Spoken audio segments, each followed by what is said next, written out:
ఎటు చూసినా మద్యం స్కామే. వైఎస్ జగన్మోహన్ రెడ్డి అరెస్ట్ అయిపోతున్నాడు. ఈ రోజు రేపు వైఎస్ భారతి కూడా అరెస్ట్ అయిపోతుంది. ఇదే వార్తలు. ఒక నిమిషం అనుకుందాము, వైఎస్ జగన్మోహన్ రెడ్డిని వైఎస్ భారతి గారిని అరెస్ట్ చేశారు అనుకుందాం.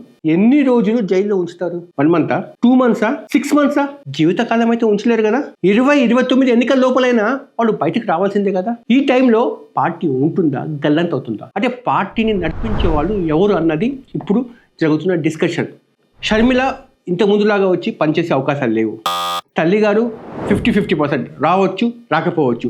సీనియర్లు అంటినట్లుగా ఉండొచ్చు. వైఎస్ జగన్మోహన్ రెడ్డి కుమార్తె కూడా వచ్చే అవకాశాలు ఉన్నాయని చెప్పి వైసీపీకి సంబంధించిన ఒక ముఖ్య నాయకుడు నాతో చెప్పిన మాట. నెల్సన్ మండేలా 27 సంవత్సరాలు జైలు జీవితం అనుభవించి బయటకు వచ్చిన తర్వాత ఆయన ఒక 62 నిమిషాల స్పీచ్ ఇచ్చాడు.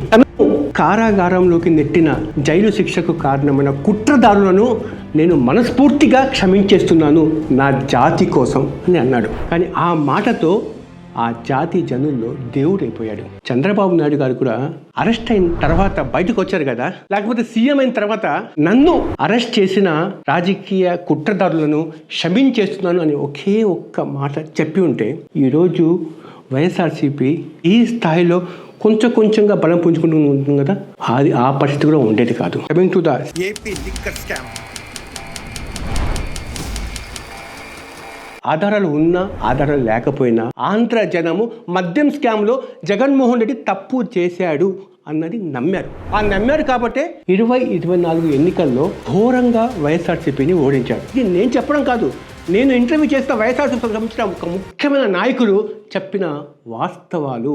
ఆ సౌండ్ బైట్స్ ఒక్కసారి రీప్లే చేస్తాను చూడండి. ఇప్పుడు లిక్కర్ అనేది చాలా మేజర్ ఇష్యూ, ఎవరు అవునన్నా కాదన్నా. సో అది చాలా మేజర్ ఎఫెక్ట్ చూపించిందని. వైఎస్ఆర్సీపీ ఎంత బుకాయించినా కూడా తాగుబోతులు మాత్రము జగన్మోహన్ రెడ్డికి వ్యతిరేకంగా ఓటు వేశారు. కొంతమంది సబ్స్క్రైబర్స్ దీని మీద మాట్లాడాను సార్, ఒక వీడియో పెట్టాను సార్ అన్నారు. కాబట్టి నేను వీడియో చేస్తున్నాను నా సబ్స్క్రైబర్స్ కోసము. ఇది వైఎస్ఆర్సీపీకి వాళ్ళ మద్దతుదారులకు సపోర్టర్స్కు బాధ కలిగించవచ్చు, టీడీపీకి సంబంధించిన మద్దతుదారులకు వాళ్ళ కార్యకర్తలకు బాధ కలిగించవచ్చు. కానీ వాస్తవాలు మాత్రం ఇలానే ఉన్నాయి. 3 ముక్కల్లో ఈ స్కామ్ లేకపోతే ఈ స్కీమ్ అంటున్నారు వైఎస్ఆర్సీపీ వాళ్ళు. స్కామ్ అని చెప్పి టీడీపీ అంటుంది. ఎలా జరిగిందని చెప్తాను. 19 ఎలక్షన్ అప్పుడు వైఎస్ఆర్సీపీ ఎన్నికలు చేసిన ప్రచారం ఏంటంటే, మేము గెలిస్తే అధికారంలోకి వస్తే మద్యపానంపై నిషేధం విధిస్తాము దశల వారీగా అని వాగ్దానం చేసింది. నేను మీ అందరికీ కూడా ఒకటే మాట చెప్తా ఉన్నా, ఈ ఎన్నికలు అయిపోయిన తర్వాత మద్యాన్ని పూర్తిగా తీసేసిన తర్వాత మీ దగ్గరకు వచ్చి ఓట్లు అడుగుతారని చెప్పి మీ అందరికీ కూడా చెప్తా ఉన్నా. మహిళలు ఓని ఓట్లు వేశారు. వైఎస్ఆర్సీపీ అత్యధిక మెజార్టీతో గెలిచింది. ఇప్పుడు ఈ మద్యం మీద ఏదో ఒకటి నిర్ణయం తీసుకోవాల్సిన పరిస్థితి వచ్చింది. మద్యం పాలసీని రద్దు చేశారు వైఎస్ఆర్సీపీ. వెంటనే కొత్త పాలసీని తీసుకొచ్చారు. అప్పటి వరకు ప్రైవేట్ వ్యక్తుల చేతుల్లో ఉన్న ఈ అమ్మకాలను కంప్లీట్గా గవర్నమెంట్ చేతుల్లోకి మారిపోయింది.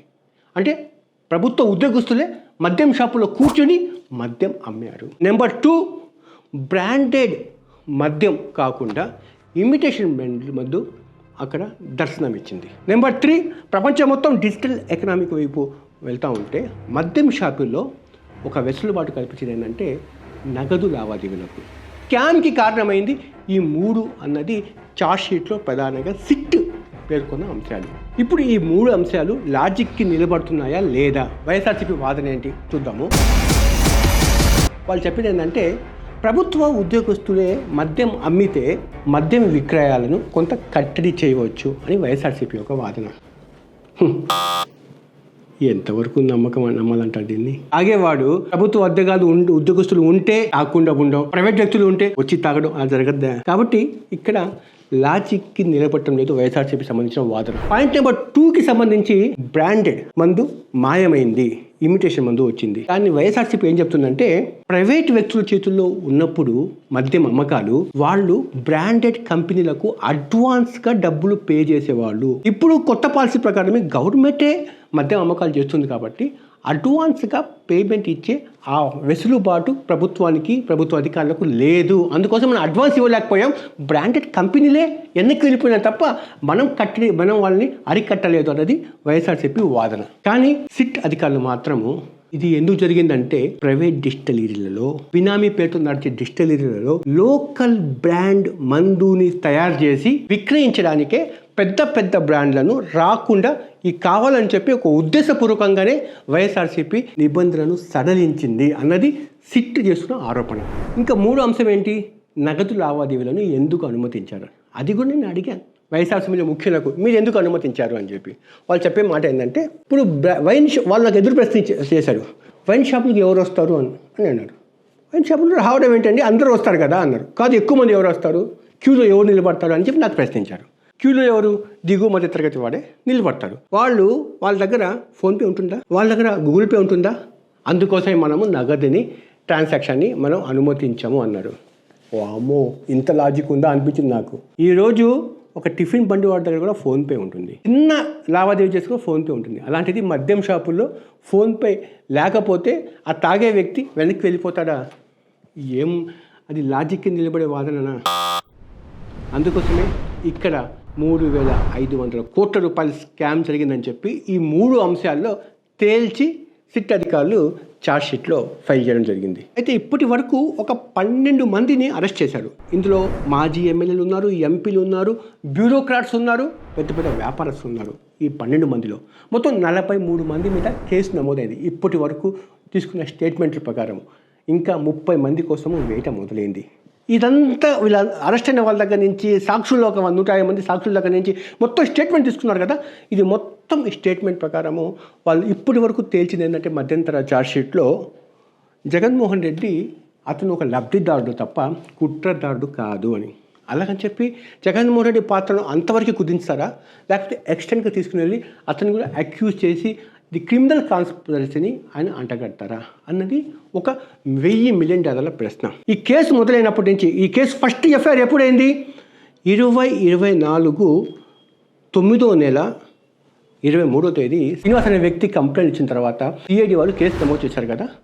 ఆ రోజు ఇన్వెస్టిగేషన్ మొదలైంది. 2 నెలలకి సిట్ ఫామ్ అయింది. 5-6 నెలల తర్వాత ఈడీ ఎంటర్ అయింది.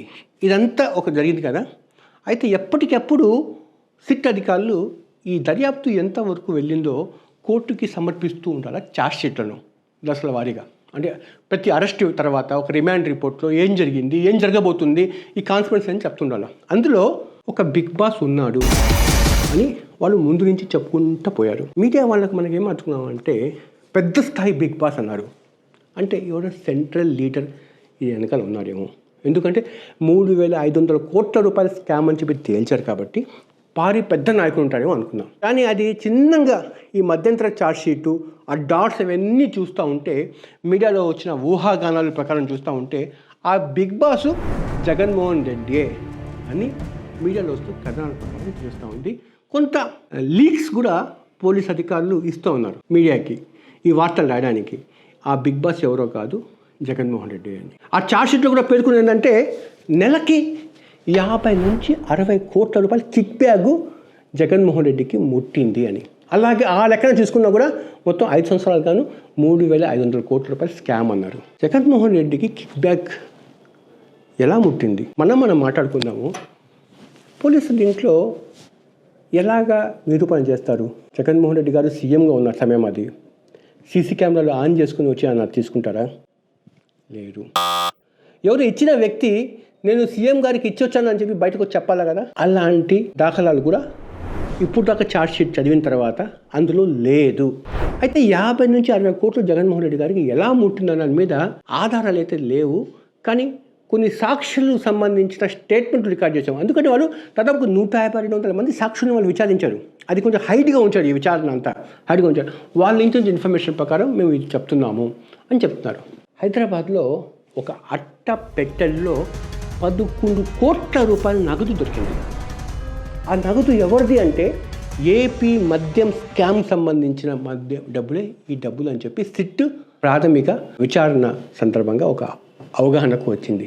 అంటే ఎంటైర్ ఇప్పుడు దాకా అరెస్ట్ అయిన 12 మందిలో ఈడీ ఎంట్రీ ఇచ్చింది కదా. ఆ ఈడీకి దొరికిన క్లూ ఏంటంటే గోవిందప్ప. ఆయన ఈ భారతి సిమెంట్స్ కంపెనీల్లో ఒక ముఖ్యమైన ఆఫీసర్ లెవెల్ వ్యక్తి.